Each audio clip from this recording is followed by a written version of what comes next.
शुरू करने से पहले चैनल को लाइक और सब्सक्राइब करना ना भूलें प्यारे दोस्तों। एपिसोड की शुरुआत मैट और जेन के साथ होती है।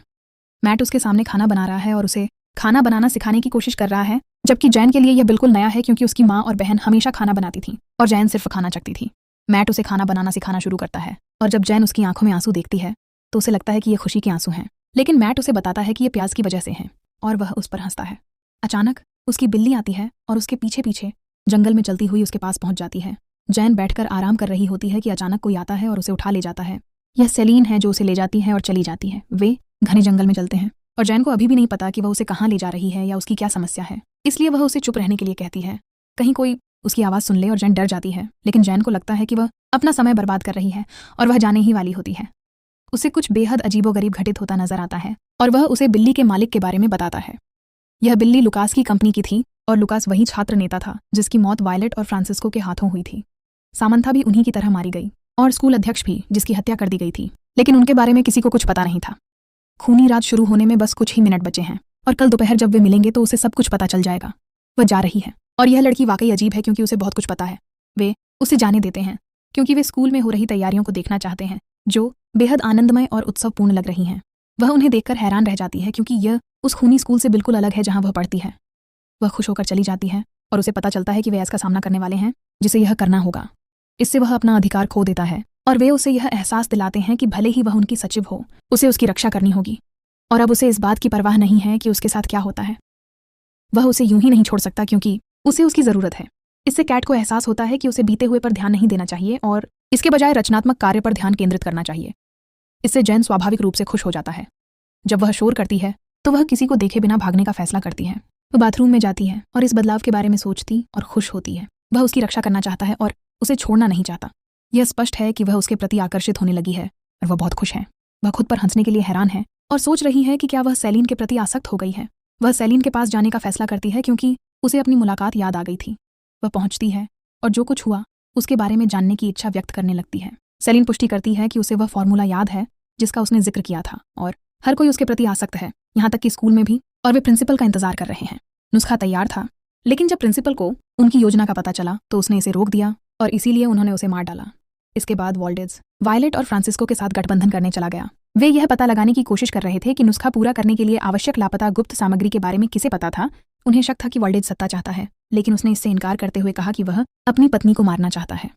उसका एक बेटा था जिसका नाम फाखिर वॉल्डेज था, जो स्कूल के शुरुआती लोगों में से एक था।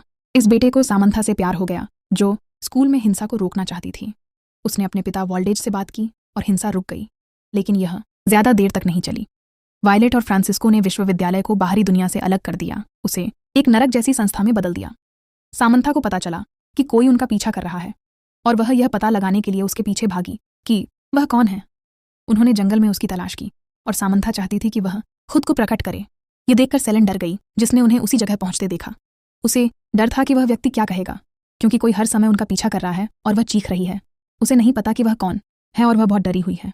वह जानती है कि अगर उसके साथ कुछ बुरा हुआ तो ऐस को पता चल जाएगा कि उसे खेद है, क्योंकि वह पहली बार इतनी डरी हुई है। वह उससे भाग रही है और जैन को छोड़ रही है। जंगल में कोई उसे पुकार रहा है और उसे बिल्कुल नहीं पता कि उसके साथ क्या होगा, और अभी तक बारिश भी नहीं हो रही है। जैन, जो वहां खड़ा है, सेलिन को पुकार रहा है, जो जाहिर तौर पर उसकी नजरों से ओझल हो चुकी है। वह काफी देर तक उसे ढूंढती रहती है जब तक कि कोई उसे नहीं ले जाता। इसलिए वह यहाँ पहुंचती है और पता लगाती है कि उसे और शिक्षक को ले जाने वाला व्यक्ति एम अल्फरीज है और उसने उसे जंगल में देखा था। वह बिल्कुल बेहोश है, लेकिन वह साइरिन के बारे में पूछती है जिसने उसे जंगल में छोड़ा था और उसने किसी और को नहीं देखा। दरअसल वह जानती है कि कोई उनका पीछा कर रहा है और जब साइरिन उसे छोड़कर गई तो उसने उसे ढूंढने की कोशिश की, लेकिन किसी ने उसे पकड़ लिया और बेहोश कर दिया। और जब वह उठी तो उसे जंगल में कुछ भी याद नहीं था। उसे डर है कि उसके दोस्त उसके बारे में चिंतित होंगे, इसलिए वह फैसला करती है कि अब जब खूनी रात शुरू हो चुकी है तो उसके लिए बाहर जाना जोखिम भरा है। वह शिक्षकों के आवास पर रात बिताएगा, जिससे माया को प्रयोगशाला के संबंध में अभी तक कुछ भी हासिल न कर पाने के लिए खेद होता है। जैन को लगता है कि यह मुश्किल है और इसमें समय लगेगा, इसलिए वह उसे अभी आराम करने के लिए जाने देता है। माया जो कुछ भी हुआ उसके बारे में सोच रही है और असमंजस में है। दिन बीतता है और जैन माया और वैन के साथ तैयार हो रहा है क्योंकि आज उनका उत्सव है। सभी लोग आ रहे हैं और जैन भी तैयार होने का फैसला करता है, चाहे वह डेव हो, जेरोम हो या मैट, जो बहुत देर से लौट रहा है। वे उसके पास जाते हैं और जैन पर ध्यान केंद्रित करते हैं, जो उन्हें बहुत सुंदर लगता है। वे जानते हैं कि मैट माया से प्यार करता है और चाहते हैं कि मैट जाकर उससे अपने प्यार का इजहार करे। उसे उससे प्यार हो जाता है और वह जैन से दूर रहकर उसके पास चला जाता है। वह देखता है कि वह कितनी सुंदर है और उससे कहता है कि वह अपने जीवन में केवल उसे ही चाहता है। यह स्पष्ट है कि वह बहुत सुंदर है और उसके दोस्त उसके प्रति उसकी दयालुता देखकर खुश होते हैं। वह उससे अपनी साथी और प्रेमिका बनने का अनुरोध करता है और वह मान जाती है। वे सभी बहुत खुश हैं क्योंकि वे प्रेमी बनने वाले हैं। फिर हम मैट, जैन और बाकी टीम के साथ जश्न की तैयारियों को देखते हैं, जो सभी एक साथ हैं और जो हो रहा है उससे खुश हैं। लेकिन वह सेलिन के दोस्तों से बात करने जाती है, जो उस समय वहाँ नहीं है। वे उन्हें बताते हैं कि उस रात कोई हथियार या हत्या नहीं होगी और वे उसे लेने जाते हैं ताकि वे साथ मिलकर जश्न मना सकें। फिर हम लुनेल के पास जाते हैं, जो आयोजन स्थल पर सब कुछ व्यवस्थित कर रही है। टीम पहुंचती है और फैन चाहती है कि वे साथ में तस्वीरें लें, जो वे तुरंत करते हैं। वह बहुत सारी तस्वीरें लेती है और सोचती है कि गिरोहों को दूर रहना चाहिए। ये शांत रातें तब की हैं जब वे असल में यहाँ पहुंचते हैं और एक दूसरे को चुनौती देते हैं। दोनों को डर है कि कहीं कोई समस्या न खड़ी हो जाए, लेकिन आज ऐसा नहीं होगा। मैट की तबीयत बिल्कुल ठीक नहीं है। वह बहुत डरा हुआ और घबराया हुआ है। जैन समझती है कि उनके लिए सबसे ज़रूरी यही है कि कोई लड़ाई न हो। मीडिया आ जाता है और मैट किसी चीज़ की तैयारी के लिए जाने का फैसला करता है। जैन को छोड़कर पूरी टीम को इसके बारे में पता है। जैन भी इससे ज़रूर हैरान होगी। तो वे शो की तैयारी करते हैं और मैट वहाँ मौजूद रहेगा। वे जैन से लगातार बात करते रहते हैं ताकि मैट उसे और ज़्यादा पसंद करने लगे। वह ऐसा इसलिए करता है क्योंकि जाहिर है वह ऐस की कड़ी निगरानी में है। वह परेशान है क्योंकि वह जैन से प्यार करता है, जो बहुत अच्छी है, और वे चाहते हैं कि जैन खुश रहे क्योंकि वह अपना प्यार जाहिर कर रहा है। मैट का प्रभाव इस बात से तय होता है कि आगे क्या होने वाला है। तो वह तैयार होने चला जाता है और पूरी टीम आकर उसे शुभकामनाएं देती है। इसीलिए वह जैन से एक चुंबन मांगता है, जिस पर वह मान जाती है। जब वो आती है, ऐस उसे रोकने की कोशिश करता है, नियमों का हवाला देते हुए। जब तक कोई और भाग ले रहा हो, चुंबन या गले लगाना मना है। वो तुरंत उसे उनसे दूर ले जाता है, जिससे वो नाराज़ हो जाते हैं। वो सब साथ बैठ जाते हैं और टीम भी उनके साथ परफॉर्मेंस देखने के लिए आ जाती है। राफेल, एलियास, ल्यूक, जेसन और रीस सभी जोड़ों में परफॉर्म कर रहे हैं, सिवाय मैट के, जो अकेला है। सब उसके लिए खुश हैं और उसके आने पर उसका उत्साह बढ़ाते हैं। वो बहुत हैंडसम दिखता है और जैन के पास जाता है। ऐस उसे मैट की तरफ देखने तक से रोकता है, जलन महसूस करते हुए। वो जैन के सामने खड़े होने की कोशिश करता है ताकि प्रतियोगिता खत्म होने तक वो उसे देख न सके। फिर वो यूनिवर्सिटी में अपना परिचय देने जाता है, जहाँ उसके अच्छे लुक्स की वजह से सब उसका उत्साह बढ़ाते हैं। वो सबको बताता है कि उसकी एक पार्टनर है, लेकिन वो आखिरी मिनट में पीछे हट जाती है। सब उसे जैन से मिलवाते हैं और ऐस उसे मना करने ही वाला होता है। जैन उसके साथ जुड़ने और उसका साथी बनने की जिद करता है और सब उसका उत्साह बढ़ाते हैं। ऐस बहुत नाराज़ हो जाता है, खासकर जब वह कहती है कि यह उसकी कंपनी है और वह उसे खूबसूरत और आत्मनिर्भर समझता है। तो ऐस को बहुत बुरा लगता है क्योंकि वह उसे इस तरह देखना बर्दाश्त नहीं कर सकता। वह फर्टिजी को साथ लेकर बाहर चला जाता है।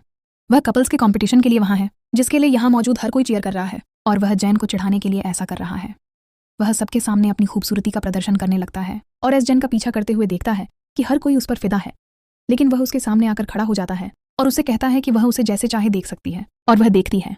वह उसे मजबूर करता है कि वह सिर्फ उसे देखे, किसी और को नहीं, और यह उसकी तरफ से उसके लिए एक आदेश है। वह चला जाता है और वह खुश तो होती है, लेकिन हैरान भी होती है क्योंकि वह देखती है कि वह वाकई बहुत हैंडसम है।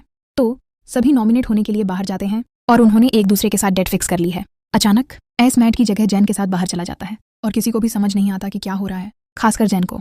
ऐस उससे कहती है कि वह मैट के साथ रहना चाहती है क्योंकि वह उसका शरीर देखना चाहती है, जिससे यह पुष्टि होती है कि ऐस उसे मैट से ज़्यादा पसंद करती है। लेकिन वह देखती है कि मैट के साथ रहने पर वह ज़्यादा खुश है, और जो फर्टिज के साथ आती है उसकी मौत हो जाती है, और सभी यह देखकर हैरान रह जाते हैं कि आखिर यह सब हो क्यों रहा है। लेकिन वे यहाँ उनका हौसला बढ़ाते रहते हैं। फिर विजेताओं का दिन आता है और उसे बाकी प्रतियोगियों के साथ बाहर जाकर उनमें से विजेता की घोषणा करनी होती है और ये बताना होता है कि इस साल केवल कौन होगा। और वह कहती है कि फर्टिज पहले स्थान पर विजेता है और सभी चौंक जाते हैं, लेकिन वे जैन का पीछा करते हुए उसे बधाई देते हैं। और जब वह आती है, वह कहती है कि ऐस आती है और बाहर आकर उसे कहती है कि यह गलत है क्योंकि जैन को इस साल की सर्वश्रेष्ठ महिला होना चाहिए क्योंकि वह बहुत अद्भुत है, और इसीलिए उन्होंने उसे चुना और फर्टिज को छोड़ दिया। और ऐस नाराज हो जाती है और माइक फेंककर पूरी प्रतियोगिता छोड़कर चली जाती है और सभी चौंक जाते हैं, खासकर जैन, जिसे पता नहीं होता कि क्या हुआ और उसकी मौत हो जाती है। वह जैन को देखने जाता है जो किसी के साथ नहीं रहना चाहती और वहाँ से चली जाती है। वह अभी अकेला है और हमें नहीं पता कि वह कहाँ जा रही है, फिर भी वह उसके साथ जाना चाहता है और दुखी है, इसलिए वह अकेले ही चली जाती है। वह एक अंधेरी जगह पर जाती है और उसे नहीं पता कि वह खुद वहाँ जा रही है या नहीं, और क्या वह अपनी सज़ा भुगतने के लिए तैयार है या नहीं। वह उसके सामने खड़ा होता है और मैं देखता हूँ कि वह लोगों की जान बचाने के लिए भीख मांगने को तैयार है, लेकिन अपनी जान के लिए नहीं, और इसी वजह से वह जानती है कि अगर वह उसे बचाएगा तो उसकी नौकरी चली जाएगी, इसलिए वह ऐसा नहीं करता। लेकिन उसे इसकी परवाह नहीं है, और मैं देखता हूँ कि वह उसके लिए डरी हुई है, लेकिन वह सच में सही काम करेगा और उसे इस नरक जैसी यूनिवर्सिटी से बाहर निकालना ही होगा, क्योंकि वह उसके लिए कुछ भी करने को तैयार है और वह नहीं चाहता कि उसे ज़रा भी चोट पहुँचे।